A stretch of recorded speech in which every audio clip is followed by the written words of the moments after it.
We did just learn that legendary actor and director Robert Redford has passed away. He was 89 years old. And I was thinking about this. I think Robert Redford is in more of my favorite movies, possibly, than any other actor. Let's bring back Jason Carroll, who has been reporting on everything we've learned about his death and his family. Jason, what more can you tell us? Yeah, I'm absolutely in agreement with you. I think of some of my favorite films, films like Ordinary People, which he didn't even act in. He directed his directorial debut and actually won the Academy Award for. I want to begin, though, once again by rereading the statement that was given to us, which says the following. It says, Robert Redford passed away on September 16th, 2025, at his home at Sundance in the mountains of Utah, the place he loved. Surrounded by those he loved, he will be missed greatly. The family requests privacy at this time. Again, when you think of the name Robert Redford, a name that is synonymous with classic Hollywood actors. You mentioned some of the films there. I mean, the list just goes on and on. The Sting in 1973, The Way We Were with Barbra Streisand, All the President's Men, just some of the films, the noted films that he starred in. This was a man whose career spanned decades. And again, not just an actor, not just a director, not just a producer, but also an activist.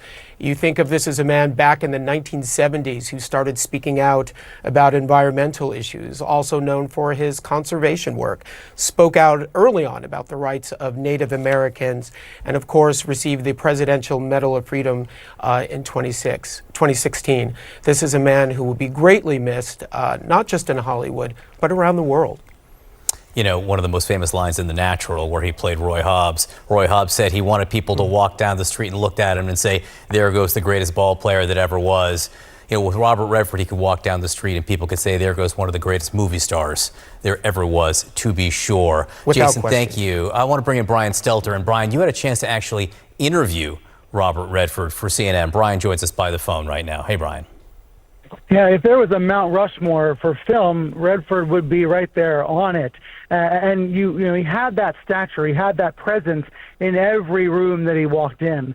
He created and helped and nurtured countless careers by founding the Sundance Film Festival. That is one of his greatest legacies.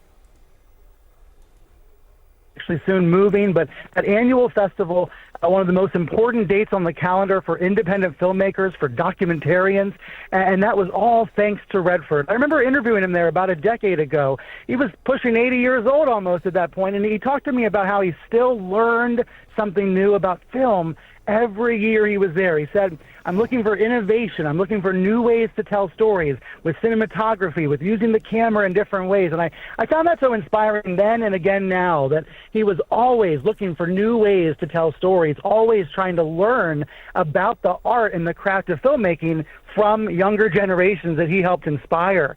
You know, he also produced many TV series over the years, including a couple for CNN over the years. The number of titles he had, the number of fans he had, it's really immeasurable, John. Yeah, you know, his love for the environment. Just watch A River Runs Through It, which he directed. You can see how he felt about the outdoors there, not to mention the fact he helped launch Brad Pitt's career in that remarkable role. Brian Stelter, I'm watching you talk to him right now. What an interview that must have been. Thanks so much for sharing your experiences.